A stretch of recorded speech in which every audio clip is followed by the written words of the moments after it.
lihat langsung kondisinya seperti ini. Menembus medan terisolir akibat gempa di Flores NTT masih jadi tantangan untuk memberikan bantuan bagi warga terdampak. Ini yang dilakukan Bupati Sika dan sejumlah relawan menuju Desa Nitunglea, Pulau Palue, Kabupaten Sika. Akses jalan putus akibat longsor dan pohon tumbang.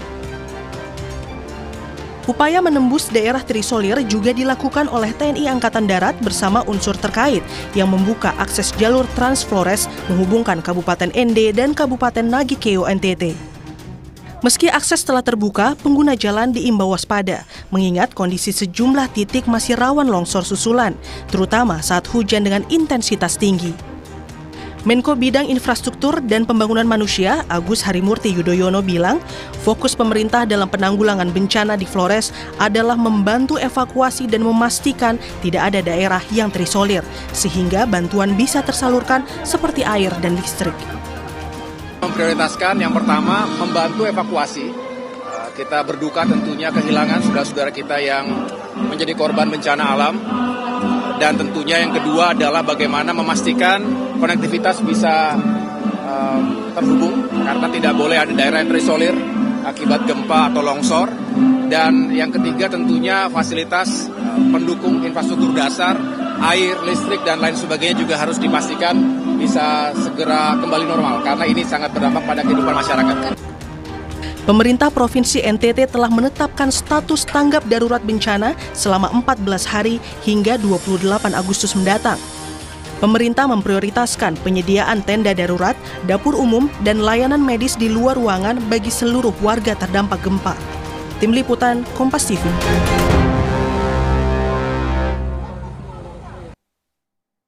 Usai gempa bermagnitudo 7,7 yang mengguncang Nusa Tenggara Timur Sabtu pekan lalu, gempa susulan masih sering terjadi. Warga diimbau tetap tenang namun selalu waspada. Tapi di sisi lainnya, menembus medan terisolasi akibat gempa di Flores, Nusa Tenggara Timur masih jadi tantangan untuk memberikan bantuan bagi warga terdampak. Sementara warga korban gempa butuh bantuan itu sesegera mungkin. Jangan sampai korban bertambah justru karena terlambat penanganan. Lalu bagaimana penanganan cepat korban gempa Nusa Tenggara Timur ini bisa dijalankan? Bergabung dalam diskusi kami pagi ini Bupati Sika, Nusa Tenggara Timur Juventus Prima Yuriskago, serta pakar geologi lingkungan dan mitigasi kebencanaan dari Universitas Gadjah Mada, Dwi Korita Karnawati. Selamat pagi, Bapak Ibu dengan Tifal di sini. Selamat pagi, Mas Tifal. Selamat pagi. Terima kasih semua sudah bergabung bersama kami. Kami juga menyampaikan apresiasi Pak Bupati masih meluangkan waktu berbicara bersama kami di tengah kondisi yang saya yakin pasti tetap ada tantangan untuk mengupayakan bantuan bisa tersalurkan kepada para korban dan memastikan seluruh korban yang berjuang saat ini masih mendapatkan bantuan sesegera mungkin. Terakhir yang saya dapat ceritanya Pak Bupati, ada daerah yang terisolasi persisnya di Pulau Palue itu. Untuk sekarang catatannya Pak, daerah mana lagi atau titik-titik mana lagi yang masih terisolasi dan masih diupayakan untuk dibuka aksesnya Pak? Baik, terima kasih Mas Tifal. Saya kebetulan baru saja tiba dari Palue setelah 2 hari di sana, mengelilingi desa-desa di sana, dan puji Tuhan sebenarnya kami juga menyampaikan terima kasih karena respon cepat yang dilakukan oleh BNPB dan semua lintas kementerian atas kondisi di Palue. Sebenarnya di Kabupaten Sika sendiri, memang kalau dilihat dari kondisi pasca gempa,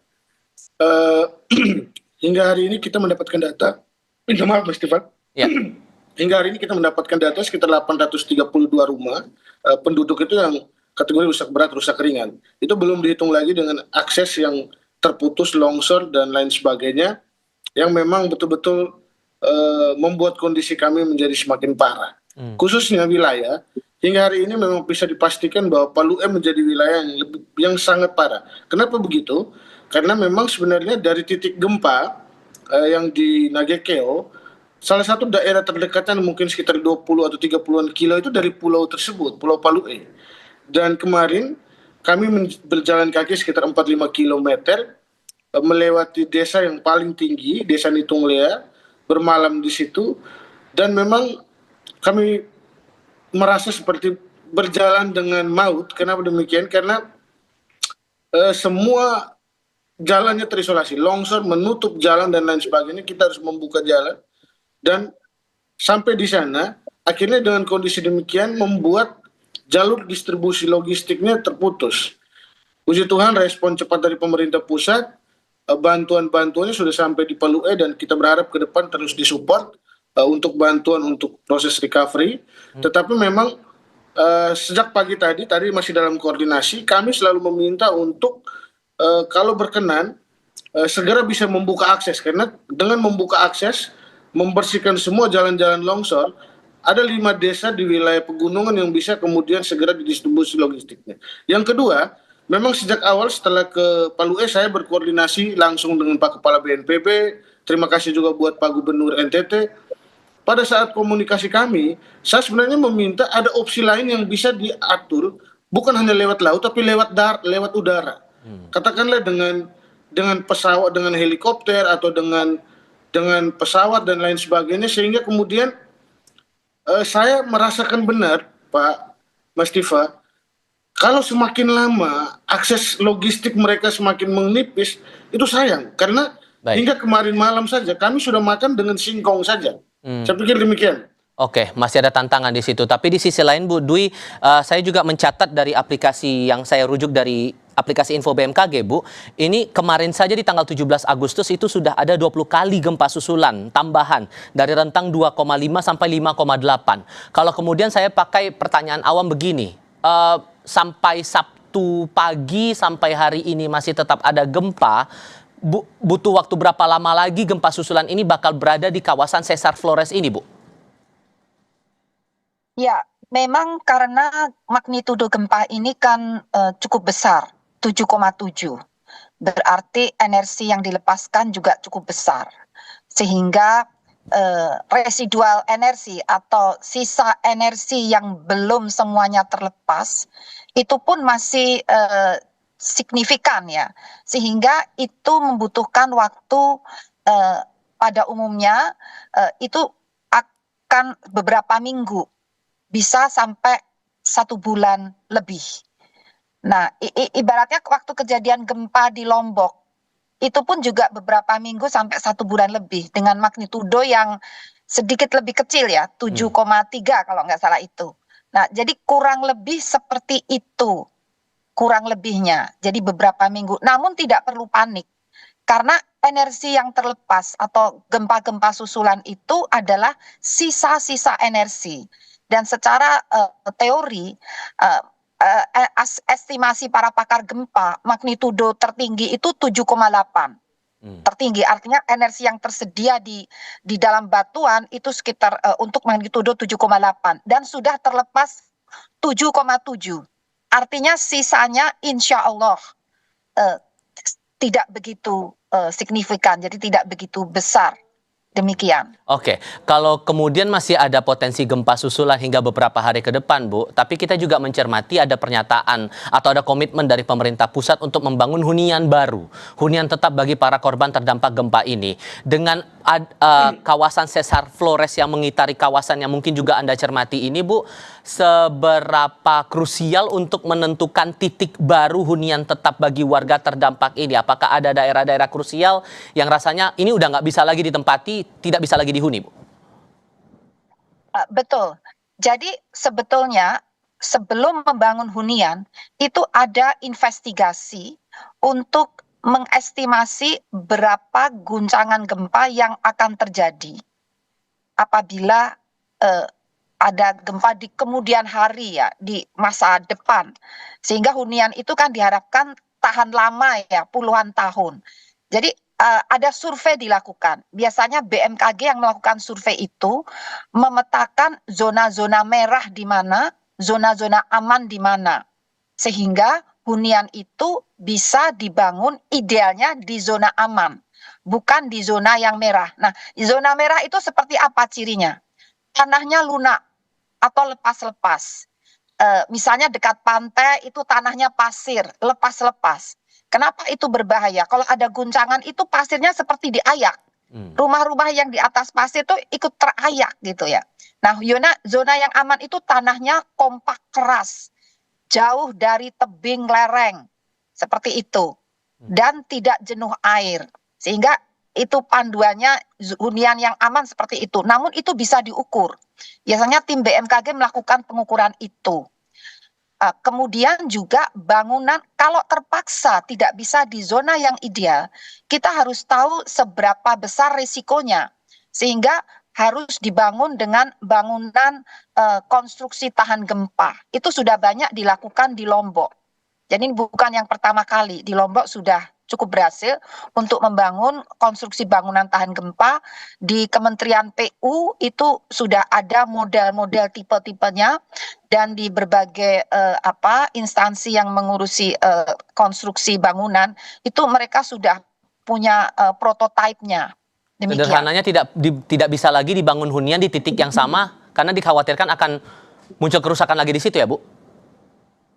Demikian, idealnya demikian. Jadi kecuali kalau dibangun dengan konstruksi tahan gempa. Seperti itu. Jadi robohnya itu kemungkinan konstruksinya memang salah gitu. Tidak disiapkan untuk tahan gempa gitu. Jadi makanya harus diinvestigasi lebih dahulu seberapa besar risiko di titik yang hunian saat ini. Tingkat guncangannya seberapa besar. Mungkin tingkat guncangannya tidak begitu besar, namun konstruksinya yang tidak tahan gempa. Nah, konstruksi yang tahan gempa yang ideal itu yang bagaimana ya, Ibu? Nah, kalau rumah sederhana, itu contohnya RISA ya, itu yang prototipe dari PU. Itu pojok-pojoknya itu ada tulangan besi dicor di pojok-pojok. Itu sekaligus untuk penyangga. Kemudian dindingnya dari bahan material yang tidak berat. Jadi tidak terlalu berat sehingga sifatnya lebih fleksibel. Kalau kena guncangan itu lebih lentur. Kemudian atapnya juga tidak atap yang berat. Karena itu membebani tiang-tiang penyangga tadi. Fondasinya juga fondasi yang sudah dirancang untuk tahan gempa, cukup dalam, tapi tidak, maksudnya ya lebihlah dari 1 meter lah, sekitar 1,5-1 meter sesuai dengan prototipe yang ada di PU. Demikian. Oke, Pak Bupati, apakah sejauh ini dari rencana membangun hunian tetap itu yang rencana pemerintah pusat sudah ada komunikasi belum antara Pemkab Anda dengan pemerintah pusat merencanakan pembangunan dan zona-zona yang kira-kira bakal potensial untuk dibangun hunian tetap itu di mana-mana saja, Pak? Baik, memang sampai sekarang karena akses kita yang terisolir, kemudian tadi saya sebut Pulau Palu ya, tetapi sebenarnya ada beberapa wilayah di dalam daratan Pulau Flores di kota Kabupaten Sika juga yang memang belum bisa diakses karena jalannya longsor dan lain sebagainya. Kami terus update data secara baik untuk kemudian memastikan bahwa semua yang terkena dampak ini yang perlu harus kemudian direspon dan dibantu. Sore ini rencananya Pak Kepala BNPB akan ke Sika, meskipun kita komunikasi secara baik, tetapi hingga hari ini belum ada pembahasan secara detail bagaimana kemudian tahapan berikut pasca gempa ini. Jadi memang sekarang kita fokus pada memastikan dulu bantuan sambil mendata secara detail, kita pastikan dulu kemudian bantuan sembako dan lain sebagainya, kebutuhan-kebutuhan yang vital sekarang untuk bisa sampai di masyarakat. Tahapan berikut lagi nanti kemudian pasti akan kita diskusikan bersama dengan pemerintah pusat. Tetapi sejauh ini memang ada bukan hanya kondisi rumah warga sebenarnya kalau bicara di Kabupaten Sika, bahkan fasilitas umum terpaparnya luar biasa. Mulai dari rumah sakit kami, Posyandu, Poskesdes, kemudian kantor daerah, kantor bupati itu retak. Bahkan sampai sekarang ASN di kantor bupati itu takut masuk kantor. Kemudian kantor DPR, gereja. Jadi ini semakin hari malah semakin banyak. Kenapa demikian? Karena per kemarin tanggal 17 kemarin di pagi hari kemarin kan sempat gempa susulan yang hampir 6,0 skala Richter. Jadi memang membuat dia goncangannya malah yang sudah goyang, dia akhirnya malah tambah amblas, tambah ambruk dan lain sebagainya. Ini belum dihitung lagi dengan ruas jalan penghubung ke kecamatan-kecamatan kan yang longsornya lumayan parah. Jadi memang kami sangat membutuhkan dukungan dari pemerintah pusat. Baik, tampaknya Ibu Dwi Korita masih ada agenda berikutnya untuk di lokasi yang berbeda ini tampaknya, tapi kami apresiasi ya Bu Dwi Korita sudah mau meluangkan waktu berbicara bersama kami. Moga kita bisa bertemu lagi di lain kesempatan ya Ibu ya. Tapi setidaknya tadi saran-saran sudah bisa betul-betul bisa dipakai untuk otoritas terkait bisa menyiapkan hunian tetap itu tadi. Sekali lagi Bu Dwi, terima kasih ya sudah bergabung bersama kami. Selamat pagi Ibu. Kami lanjutkan lagi. Ya, kami lanjutkan lagi diskusi dengan Pak Bupati. Sehingga Pak, kalau kemudian masih butuh dibahas lagi lebih lanjut dan sekarang fokusnya adalah penanganan para korban, tapi yang Anda katakan di awal ada 832 rumah yang rusak berat sampai rusak ringan ini, bisa dipastikankah sekarang mereka akan ada kemungkinan mendapat bantuan seperti hunian tetap itu tadi Pak? Harusnya dibantu. Dan wajib menurut kami pemerintah pusat dalam hal ini punya keberpihakan untuk kemudian membantu membangun perumahan-perumahan mereka. Kalau tidak ya masyarakat saya tidur di mana Pak? Itu kita bicara baru rumah warga. Belum lagi kemudian tadi saya bilang fasilitas umum, fasilitas kesehatan, fasilitas pendidikan, sekolah-sekolah kami yang terkena dampak itu sejauh ini ada 19 sekolah. Lalu kemudian jalan-jalan kami yang tertutup longsor itu ada sekitar 11 ruas. Dan memang bangunan pemerintah itu sekitar ada 19 bangunan. Jadi memang ini fasilitas-fasilitas umum yang memang butuh penanganan serius dan dukungan dari pemerintah pusat. Kami percaya semoga dengan semangat 81 tahun ini proklamasi ada keberpihakan, ada bantuan konkret yang bisa didapat dari semua masyarakat saya. Baik itu dari sisi fasilitas, baik dari fasilitas perumahan, fasilitas umum, jalan-jalan, fasilitas kesehatan, fasilitas pendidikan, dan juga tentu beberapa akses-akses tambahan lain. Jadi memang kami sangat membutuhkan ini. Palue memang paling terdampak dan memang butuh penanganan serius, tetapi banyak sekali di wilayah-wilayah kecamatan yang sekarang juga butuh penanganan serius. Kami saja sampai saat ini melalui posko BPBD kami mendorong semua ASN kami dipimpin oleh masing-masing SKPD itu langsung turun ke kecamatan-kecamatan untuk kemudian memastikan pendataan, mendropping bantuan-bantuan yang seperlunya bisa dilakukan. Hingga hari ini Pak Mas Tifa, kami tuh total data per kemarin yang nanti mungkin pasti akan terus update karena dia naik turun.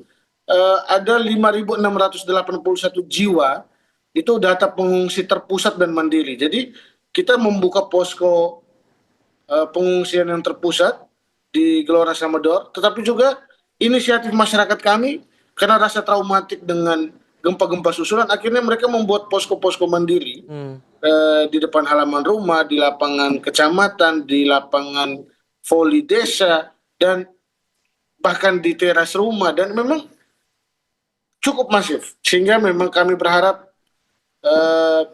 mohon atensinya, mohon dukungan dengan semangat 81 tahun. Kami percaya bahwa Pak Prabowo dan Pak Gibran punya kepedulian buat kami, buat masyarakat kami, sehingga pasca ini kami bisa mendapatkan dukungan untuk memastikan semuanya bisa berjalan lebih baik lagi. Kebutuhan dasar, sorry Pak, saya potong. Kebutuhan dasar apakah sampai dengan saat ini dari Pemkab atau dari pemerintah di kawasan kecamatan masih bisa mengakomodasi itu, atau justru masih butuh bantuan lagi dari pemerintah pusat untuk kebutuhan-kebutuhan dasar, sandang, pangan, dan hal-hal kebutuhan dasar lainnya? Data jadi baik. Saya pikir sejauh ini pendroppingan sudah kita lakukan ke masyarakat, itu justru dari pemerintah. Yang sudah kita drop ke setiap kecamatan-kecamatan, di setiap posko-posko kecamatan, bahkan setiap desa. Tetapi dengan durasi waktu yang kita lihat ke depan, dan belum bisa kita pastikan apalagi dia gempa susulannya masih sering terjadi, tentu kami tetap membutuhkan atensi dan dukungan dari pemerintah pusat. Dan kami selalu punya komitmen bahwa apapun itu, kita sebagai pemerintah harus terus memastikan kebutuhan dasar mereka untuk bisa terpenuhi. Karena kemanusiaan di atas segala-galanya, Pak. Saya pikir demikian. Dari 69, terakhir yang kami catat itu dari BNPB menyebut 69 korban meninggal di kawasan NTT akibat gempa yang terjadi Sabtu pekan lalu. Khusus di Sika dari 69 itu korban meninggal ada berapa banyak, yang terluka berapa banyak, yang masih tertangani lewat perawatan medis sampai dengan sekarang, Pak? Baik. Untuk jumlah semua, kita punya total korban jiwa itu 24 jiwa, meninggal dunianya 4, luka beratnya 12 jiwa, luka ringannya 7 jiwa, dan beberapa yang lainnya itu ada 11. Kemudian yang berikut, selain kemudian mengalami kondisi sakit, luka ringan dan lain sebagainya, memang data ini akan berkembang karena beberapa daerah-daerah lain yang saya bilang tadi, misalnya di Kecamatan Palue, sekarang yang kami butuhkan adalah membuka akses jalannya biar terbuka sehingga 5 desa di daerah pegunungan yang masyarakatnya hampir sekitar 5.000-an orang itu bisa kita tahu kondisi real mereka. Apalagi di masyarakat saya, Pak, kaki luka itu tidak dianggap luka, Pak. Mereka menganggap itu biasa. Atau batuk dan pilek itu dianggap sebagai bukan sebuah penyakit atau kondisi yang flu, tetapi dianggap sebagai sesuatu yang biasa. Jadi memang kita membutuhkan juga support terus. Kemarin Wamenkes sudah tiba di Sika, obat-obatan, dokter dan lain sebagainya. Puji Tuhan banyak bantuan yang berdatangan membantu kami dan memang ini bagian dari meringankan beban pemerintah daerah, beban masyarakat kami untuk bisa mendapatkan akses yang lebih baik terhadap semua kebutuhan dasar. Semua kebutuhan pokok. Masih ada desa atau kecamatan yang terisolasi nggak Pak sampai detik ini? Di Sika saja spesifiknya. Masih Pak. Boleh dijelaskan bagian mana-mana saja itu Pak? Baik. Khususnya di Pulau Palue Pak, itu ada namanya Desa Nitung Lea yang mungkin tadi saya lihat di prolog awal Kompas yang saya dan tim jalan itu hampir sekitar 5 kilo. Itu sampai sekarang jalannya itu Pak, kami itu disebut sama masyarakat lokal itu nekat. Karena kami jalan jam 6 sore sampai malam, tibanya sekitar jam 8 atau jam 9 malam. Dan itu memang tertutup, kita nggak tahu jalannya di mana, hanya ada reruntuhan pasir, reruntuhan tanah longsor, jurangnya di mana kita nggak tahu. Jadi jalan dengan keyakinan saja bahwa kita punya niat baik untuk bantu masyarakat. Nah, bersyukurnya sampai di puncak kita punya Starlink, ada genset, ada Starlink yang bisa dipakai. Jadi memang bisa kita berkomunikasi dengan banyak pihak untuk kemudian bisa mendapatkan support. Kemarin Pak, masih di Palue, saya menerima kunjungan Pak Dirjen PU, Pak Albert, dan juga beberapa pegawai dari balai jalan dan lain sebagainya untuk mensurvei. Hingga pagi tadi, saya dikonfirmasi bahwa ini butuh ferry. Jadi mungkin di kesempatan baik pada Kompas TV pagi hari ini, Mas Diva tolong bantu kami. Saya tadi berkomunikasi, mencoba mengontak Pak Wamen Perhubungan, belum direspon. Saya minta tolong, ada ferry yang beroperasi dari ASDP, Kementerian Perhubungan yang beroperasi di Kabupaten Sika. Kami minta tolong untuk ferry ini kami pakai dulu, dalam hal ini untuk membantu memperlancar hubungan atau jalur distribusi ke Pulau Palue. Saya tadi sudah koordinasi, belum direspon. Sementara di sana Pak, saya sampaikan tadi, kami dari Balai Jalan, dari Kementerian PU sudah merespon dengan sangat luar biasa. Mau diturunkan alat berat dari Kabupaten Sika, mau didorong ke Palue. Tetapi alat berat itu hanya bisa lewat ferry.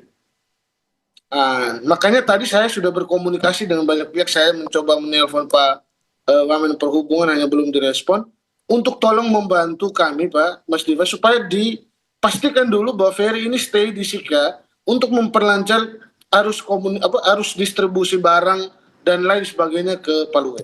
Karena kalau alat berat itu harus disupport hari ini ke Palue Pak. Karena saya sampaikan tadi, kalau sampai tidak disupport hari ini, bagaimana masyarakat saya di atas bisa makan, sementara persediaan mereka semakin tipis, bensin, gelap gulita di atas Pak. Sementara kemarin PLN sudah masuk Palue, wilayah 4 desa bagian bawah, itu sudah kemudian menyala. Tapi ada beberapa desa di bagian gunung itu belum menyala.